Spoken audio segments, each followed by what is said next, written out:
Here's something nobody talks about, but everyone feels. You scroll through social media and you see other people living these incredible lives. And there's this twinge, this uncomfortable feeling you don't want to admit. Envy. Not the toxic kind where you wish others would fail, but that deeper recognition that someone else has something you desperately want. Maybe it's their confidence, their freedom, the way they seem to live unapologetically. The way their life looks like art, while yours feels like a rough draft you keep meaning to revise. Friedrich Nietzsche understood something about envy that most philosophers completely miss. Envy isn't just a negative emotion to overcome. It's actually information. It's your soul telling you what you're capable of becoming. And here's the twist that changes everything. Nietzsche wasn't interested in helping you cope with being mediocre. He wanted to show you how to become the person that others envy. Not through superficial success or social media fakery, but through creating a life so authentic, so powerful, so fully realized that people can't help but look at you and think, I want what they have. Now, before you think this is going to be another hustle culture sermon about becoming the best version of yourself through morning routines and productivity hacks, let me stop you. Nietzsche's philosophy is far stranger and far more radical than that. Because the life worth envying isn't the one that looks good from the outside. It's the one that feels magnificent from the inside. And those two things are rarely the same. Most people build their lives like they're constructing a monument for others to admire. They choose careers that sound impressive at dinner parties. They pursue achievements that look good on paper. They optimize their image while their soul slowly starves. And yes, other people might envy the surface. But here's what Nietzsche saw. The people living like this are actually the most envious of all, because deep down, they know they're performing a role rather than living a life. Think about the last time you truly envied someone. I mean really envied them, not just wished you had their car or their house. What were you actually envying? Chances are, it wasn't their possessions. It was something intangible. The way they carried themselves, their certainty, their aliveness, the sense that they were somehow more real than everyone else in the room, that they had figured out some secret about existence that you're still searching for.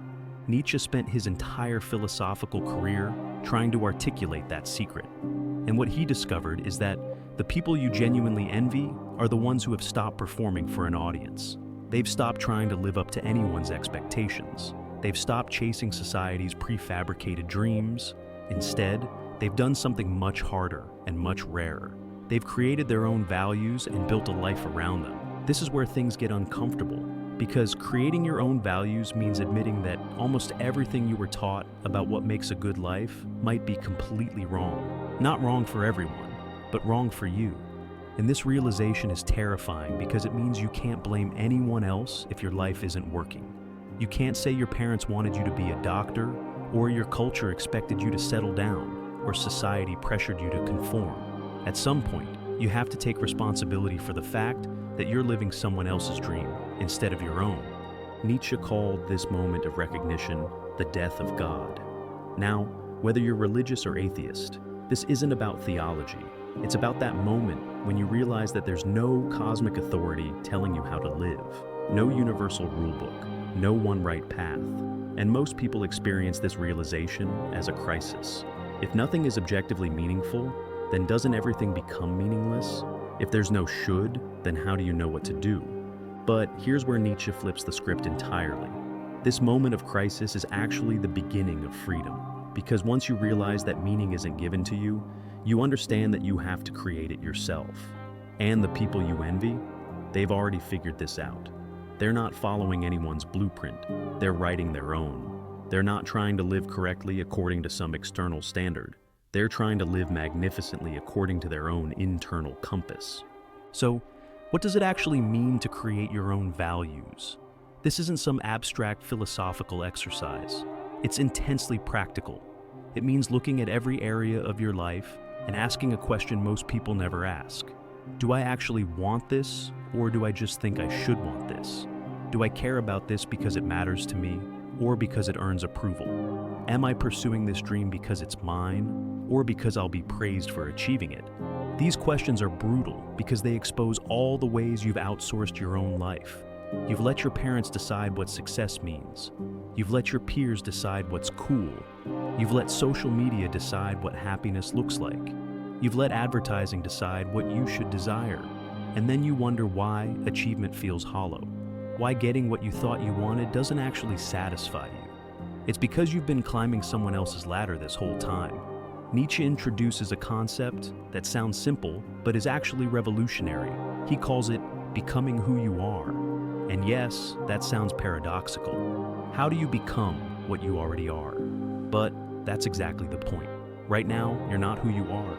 You're a composite of other people's expectations and society's programming and your own unconscious reactions to childhood wounds. The real you, the authentic you, the you that would make others envious of your existence, is buried under all of that. Think of it like this. You're a sculptor, and your life is the marble. But instead of carving away everything that isn't your true form, you've been adding layers, layer after layer of should and must and have to. You've covered yourself in so much social conditioning that you've forgotten what shape you naturally want to take. Becoming who you are means removing all those layers, chipping away everything that isn't actually you until something real emerges. This process is painful because it means letting go of identities you've invested in. Maybe you've built your entire sense of self around being the responsible one, the good child, the reliable friend, the selfless partner. And these aren't bad things, but if they're not authentically you, if you're performing them out of fear or guilt or the need for approval, then they're not serving you, they're imprisoning you. Now here's where this connects to creating an enviable life. The people you envy have already done this painful work of self-excavation. They've figured out who they actually are beneath all the conditioning. And because of that, there's a coherence to their existence that's magnetic. They're not contradicting themselves. They're not saying one thing and doing another. They're not performing virtue while feeling resentful. There's an alignment between their values, their choices, and their actions that creates a kind of power. Nietzsche calls this power the will to power, but forget everything you think that means. He's not talking about dominating others. He's talking about something internal and creative. The will to power is your life force expressing itself. It's the drive to grow, to create, to overcome obstacles, to expand your capacities, to become more than you currently are. Everything alive has this drive. A seed doesn't just want to survive. It wants to become a tree. You're the same way, except you've been taught to suppress this drive in the name of humility or contentment or realism. But suppressing your will to power doesn't make you more moral. It makes you resentful. It makes you secretly bitter about everyone who didn't suppress theirs. And this is where envy becomes toxic. When you're not expressing your own will to power, when you're not growing and creating and becoming more, you start to resent everyone who is. You start to tear down anyone who's doing what you're too afraid to do. You start to call their ambition selfishness, their confidence arrogance, their success luck, anything to avoid admitting that they're doing something you're not. Nietzsche saw this pattern everywhere. He called it resentment. And it's the psychology of people who have given up on their own greatness and now need everyone else to stay small too. These are the people who say they don't care about success while secretly tracking everyone else's failures, who say they're above competition while quietly keeping score, who preach humility while seething with envy. And the tragedy is that they could channel that envy into fuel for their own transformation, but instead they use it as poison. So here's a different approach. The next time you feel that twinge of envy, don't suppress it. Don't feel guilty about it. Ask yourself what it's telling you. If you envy someone's freedom, what are you allowing to cage you? If you envy their boldness, what are you too afraid to say or do? If you envy their creativity, what have you stopped creating? If you envy their joy, what have you stopped allowing yourself to enjoy? Your envy is a map to your unlived life. And here's what's beautiful about this. When you start living your unlived life, when you start expressing your will to power, when you start becoming who you actually are, something shifts. You stop being envious of others because you're too busy creating something yourself. You stop comparing yourself to other people because you're on your own path now, not competing on theirs. And this is when you become someone that others envy, not because you're performing success, but because you're radiating authenticity. Nietzsche talks about the noble type versus the slave type, and these aren't about social class, they're about psychology. The noble type creates their own values. They say, "This is good because I declare it good." They don't need external validation because they're their own authority. The slave type, on the other hand, defines themselves in opposition to others. They need someone to rebel against, someone to feel superior to, someone to blame for their limitations. Their entire identity is reactive. Most of us spend our lives in slave psychology without realizing it. We define ourselves by what we're not. We rebel against our parents' values without ever asking what we actually value. We position ourselves against mainstream culture without creating an alternative culture. We know what we're against, but we have no idea what we're for. And this is exhausting because you can never rest. You're always fighting something, always proving something, always reacting. The noble type, the person with an enviable life, has moved beyond reaction to creation. They're not trying to prove anything. They're not rebelling against anything. They're simply building something magnificent according to their own vision. And this is what makes them magnetic. People can sense when someone is living from their own center rather than in reaction to others. There's a groundedness, a certainty, a kind of sovereignty that's incredibly rare. But let's get even more specific about what this looks like in practice. Creating an enviable life means making choices that most people are too afraid to make. It means saying no to good opportunities because they're not great ones. It means disappointing people whose approval you've been chasing. It means being willing to be misunderstood. It means prioritizing what matters to you over what impresses others. And this requires tremendous strength because you're going against the current of social pressure that flows in every interaction. Nietzsche has this idea about self-overcoming. Most people think the goal is to accept yourself as you are, to love yourself unconditionally, to embrace your flaws. And while there's value in self-compassion, Nietzsche points to something more dynamic. The most alive people are constantly overcoming themselves. They're not satisfied with who they are. They're excited about who they're becoming. They set standards for themselves that no one else would impose.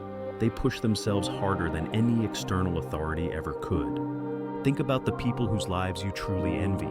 They're probably not coasting. They're probably not resting on their achievements. They're probably pursuing something difficult, creating something ambitious, developing some skill or capacity. They're in motion, they're growing, and this growth isn't performative. They're not doing it for the gram, they're doing it because standing still feels like death to them, because they have this internal drive to see what they're capable of. This is the secret that changes everything. An enviable life isn't about reaching some destination. It's about being in perpetual motion towards something that matters to you. It's about having a project, a mission, a creative obsession, something you're building or making or becoming that gives your days purpose and direction. And the specific project doesn't matter as much as the fact that you have one, that you've chosen something worth dedicating yourself to. Nietzsche uses this beautiful phrase. He talks about giving style to your character. He says the great individuals are the ones who survey all the strengths and weaknesses of their nature and then fit them into an artistic plan. They don't try to be someone else. They take who they actually are, with all their quirks and contradictions and flaws, and they shape it into something coherent, something beautiful, something uniquely theirs. This is what people are actually envying when they envy you. Not your achievements, not your possessions, not your circumstances.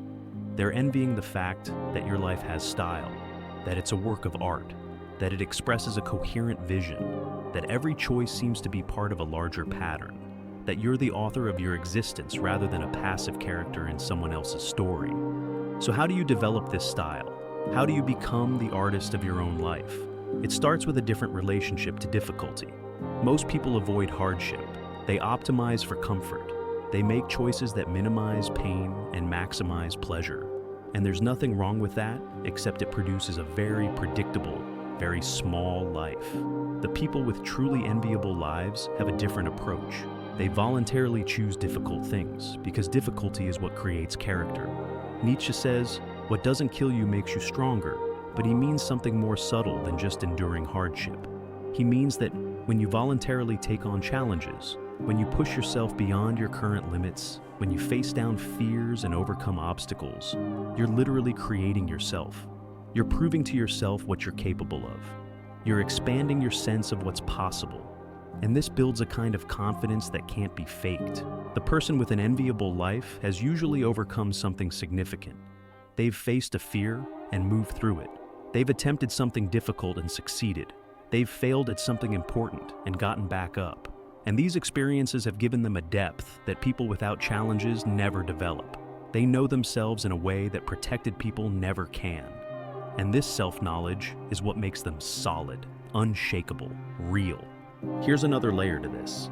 Nietzsche talks about amor fati, love of fate. And this isn't some new age idea about everything happening for a reason. It's something much more powerful.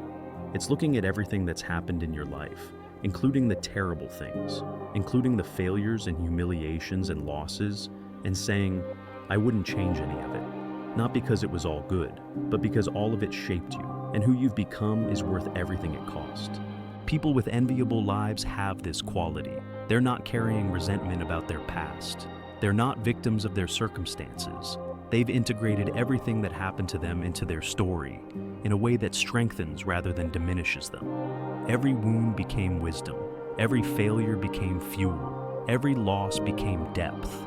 They've alchemized their pain into power, and you can see it in how they move through the world. So let's talk about what this means for your relationships. Because one of the things that makes a life enviable is the quality of connections someone has. And Nietzsche has a counterintuitive insight here. The best relationships aren't the most comfortable ones. They're the ones that challenge you to grow. He says you should seek out friends who are like arrows, pulling you toward who you could become, rather than companions who keep you comfortable where you are. Most people surround themselves with people who validate their current identity, who don't challenge them, who don't push them to be better. And this feels safe, but it's actually stagnation. The person with an enviable life has relationships that elevate them, friends who expect more from them, partners who believe in their potential, mentors who see possibilities they can't see yet.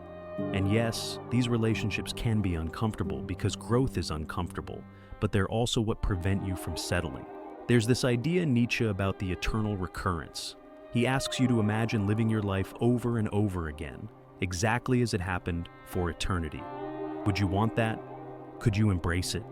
And most people's honest answer is no, because they're living in ways they don't actually want to live.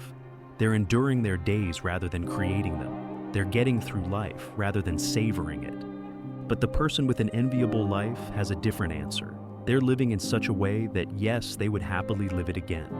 Every choice they make is so aligned with their values, so true to who they are, that they would choose it forever. This doesn't mean their life is easy. It means their life is theirs, and that makes all the difference. Here's where this all comes together.